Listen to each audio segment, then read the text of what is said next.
नमस्कार, मैं हूं साक्षी ममगाई। गुरुवार सुबह 10:20 देहरादून के रिलायंस ज्वेलरी शोरूम के कर्मचारी स्टोर खोलते हैं और काउंटर पर जेवरात सजाने लगते हैं। इसके बाद शोरूम का पूरा स्टाफ अपने अपने काम में व्यस्त हो जाता है। एक सामान्य सा दिन था और कर्मचारी अच्छी ग्राहकी की उम्मीद कर रहे थे। तब तक किसी ने नहीं सोचा था कि अब से 5 मिनट बाद जो घटना शोरूम के अंदर घटने वाली है वो न केवल शहर की सबसे बड़ी लूट बन जाएगी, बल्कि साथ ही इससे देहरादून पुलिस और सुरक्षा व्यवस्था हर कुछ सवालों में घिर जाएगा।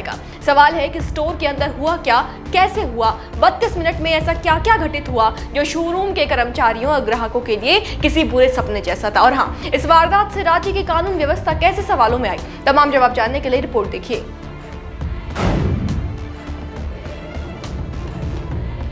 गुरुवार को घटी डकैत की वारदात ने पूरे शहर को दंग कर दिया है। 32 मिनट के भीतर जिस तरीके से करोड़ों की चोरी हुई उस पर यकीन कर पाना मुश्किल है। जिन्हें जानकारी नहीं है उन्हें बता दें कि देहरादून के राजपुर रोड स्थित रिलायंस ज्वेलरी शोरूम में हथियारबंद बदमाशों ने 20 करोड़ से अधिक गहनों की डकैती कर डाली है। खबरों के मुताबिक बृहस्पतिवार को सुबह करीब 10:20 पर कर्मचारियों ने शोरूम खोला था। कुछ देर बाद करीब 10:25 पर 4 युवक अंदर घुसे। पहले स्टाफ को लगा कि शायद अंदर घुसे लोग ग्राहक हैं, लेकिन जब अचानक एक बदमाश ने गार्ड की कनपट्टी पर बंदूक रखी और दूसरे ने पिस्तौल दिखाकर सबको चुप रहने को कहा, तब कर्मचारियों को समझ आया कि यह मामला खरीदारी का नहीं, खौफनाक अपराध का है। गौर कीजिए कि स्टाफ को जब तक खतरे का एहसास हुआ तब तक देर हो चुकी थी। कुछ मीडिया रिपोर्ट्स के मुताबिक बदमाशों ने शोरूम में गार्ड समेत 11 कर्मचारियों को पिस्तौल के बल पर बंधक बना दिया। 3 महिला कर्मचारियों को छोड़कर बदमाशों ने सभी के हाथ प्लास्टिक केबल टाई से पीछे की तरफ बांध दिए। इसके बाद बदमाशों ने महिला कर्मचारियों को पिस्तौल दिखाई और जल्दी जेवरात निकालने को कहा। घबराई कर्मचारियों ने अलमारियों से जेवरात काउंटर पर रखे, जिसे एक बदमाश ने बैग में भरना शुरू कर दिया। खबरों की माने तो शोरूम के अंदर जहां 4 बदमाश मौजूद थे तो वहीं एक बदमाश बाहर खड़ा होकर नजर रख रहा था। बताएं कितनी सफाई से और जल्दी डकैती को अंजाम दिया गया कि चंद मिनटों में करोड़ों के जेवरात लेकर बदमाश फरार हो गए और पुलिस हाथ मलने के सिवा कुछ नहीं कर पाई। वो भी तब जब देहरादून राज्य स्थापना दिवस के मौके पर छावनी बना हुआ था और शहर में महामहिम राष्ट्रपति मौजूद थी। जी हां, उत्तराखंड राज्य स्थापना दिवस पर जब राष्ट्रपति द्रौपदी मुर्मू पुलिस लाइन में पुलिस की सलामी ले रही थी, जब पूरे राज्य की पुलिस राष्ट्रपति की सुरक्षा में जुटी थी, जब चप्पे चप्पे पर पुलिस का पहरा था, जब पुलिस हाई अलर्ट पर थी, तब करीब 20 करोड़ से भी ज्यादा के सोने चांदी के जेवरात की लूट हो जाती है, वो भी ऐसे इलाके के शोरूम में जो आम नहीं है, जो VIP राजपुर रोड पर पुलिस मुख्यालय और सचिवालय के पास स्थित है। ये अपने आप में सवाल खड़े करने वाला रहा और इसी के कारण कानून व्यवस्था कांग्रेस के निशाने पर आ गई।